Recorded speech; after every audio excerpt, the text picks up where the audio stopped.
Some projects definitely don't go as planned. My plans changed many times throughout this project, and I wanted to chunk it into the burn pile at one point, but I stuck with it. So stay tuned and see my mistakes. Hopefully it'll keep you from making some of the same ones.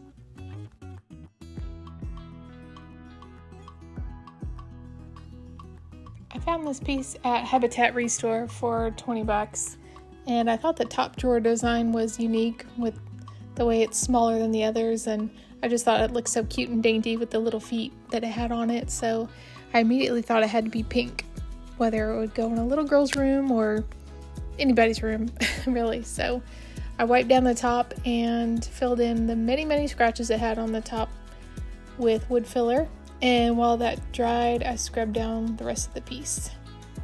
I had some light pink paint, Heirloom Traditions paint from another project that I wanted to use, which I'll list all the details in the description below with names and everything, but I knew it was probably lighter than I liked, but I decided to go ahead and try one coat and see if I liked it like that.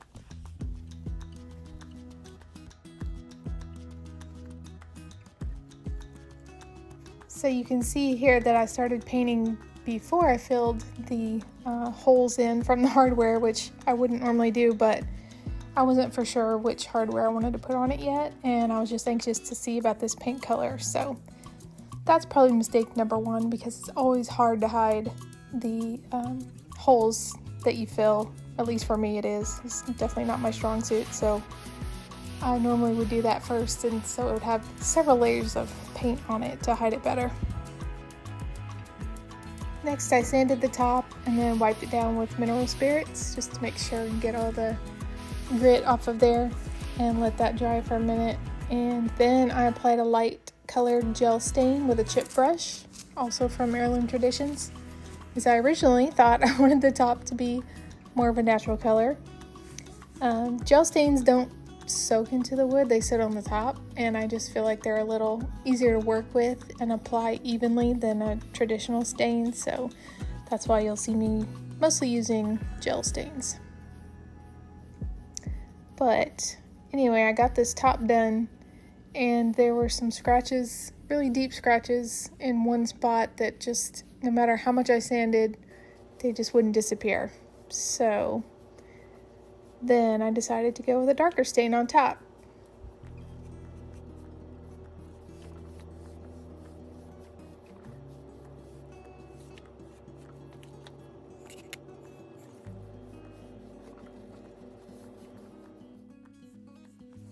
I let that first coat of stain dry overnight, and then when you come back to it, if you feel any rough spots at all, you just want to go over that real lightly with a fine grit sandpaper, like a 220 or so.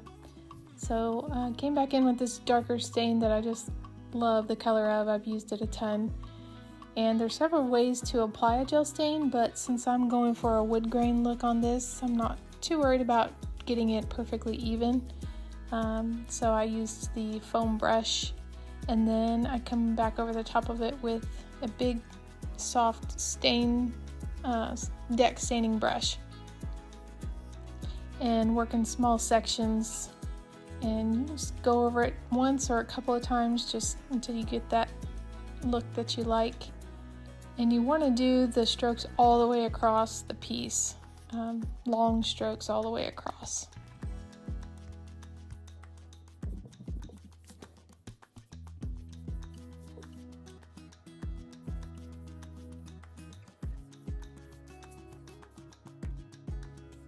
So my next mistake on this piece was knowing that I probably didn't have enough of this paint to get good coverage, but going ahead with it anyway.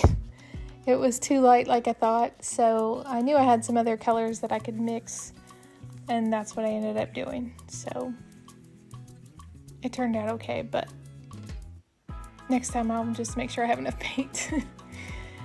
So one of the techniques that Heirloom Traditions recommends with their paint is to brush and roll. So that's what I'm doing on this one. You apply a good amount of the paint, and then you'll go over it really lightly with a foam roller to just get rid of any brush marks. it works pretty well for me. So just go super lightly though with the roller.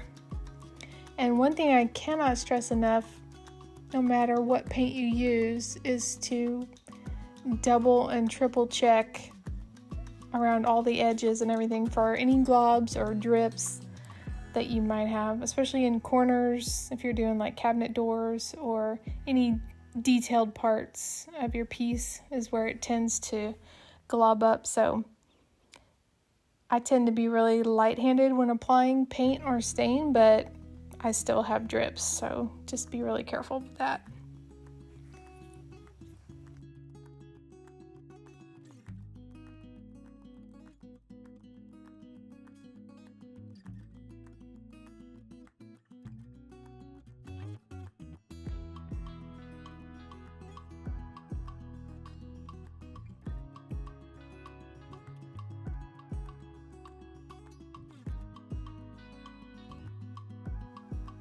So this piece has just the tiniest little raised portion, but it's still enough to get globs of paint, so you can just lightly roll over those again.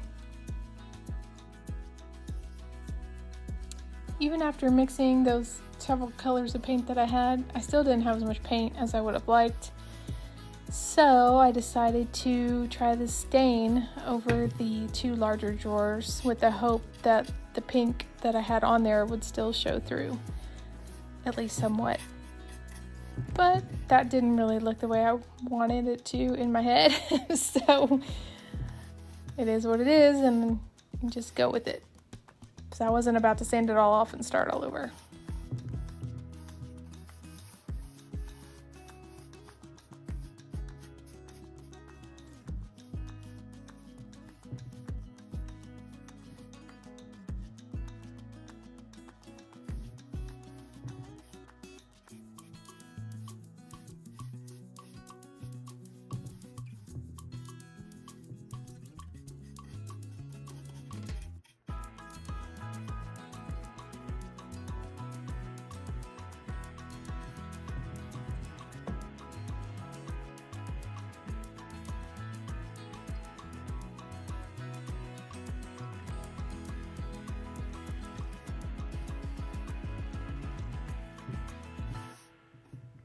Here I'm just using that deck staining brush to dab it, just to kind of blend it a little bit, and then I'll go over it again with the long strokes to get that green look again. But totally optional, you just have to try different techniques and see what you like the best.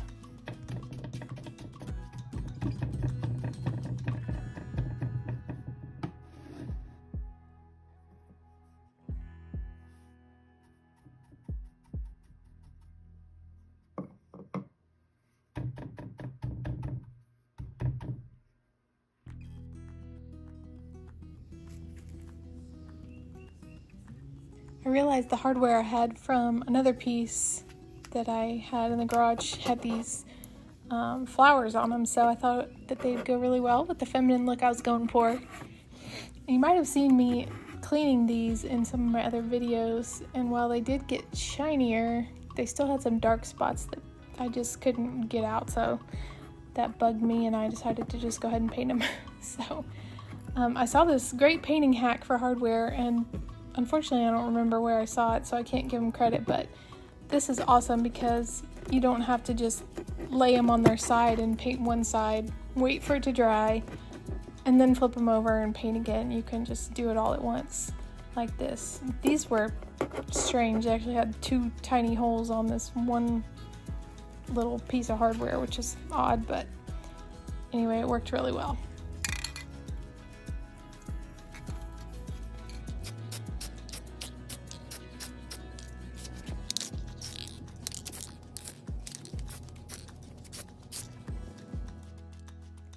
Found this great peel and stick wallpaper that comes in these sheets at Dollar Tree or Dollar General, I don't remember which, but they're $1.25 each, and I just thought it again fit the theme perfectly. So here's the end result.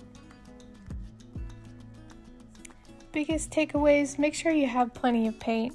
Fill all the holes prior to painting, And also make sure you look over your piece really well, because I did find a few spots that I would have gone back in and filled in and touched up, but since I didn't have any more paint, I couldn't do it. Most importantly, if you're new to painting furniture, just be flexible and know that you may have to change course multiple times. And even people who've done it for years still screw up, so just go for it. Thanks for watching, guys, and let me know in the comments what you think. Would you do a pink piece? Well, we'll see if it sells or if I have to start all over from scratch. I'll come back and update the comments once I list it, so go ahead and hit that subscribe button so you don't miss it.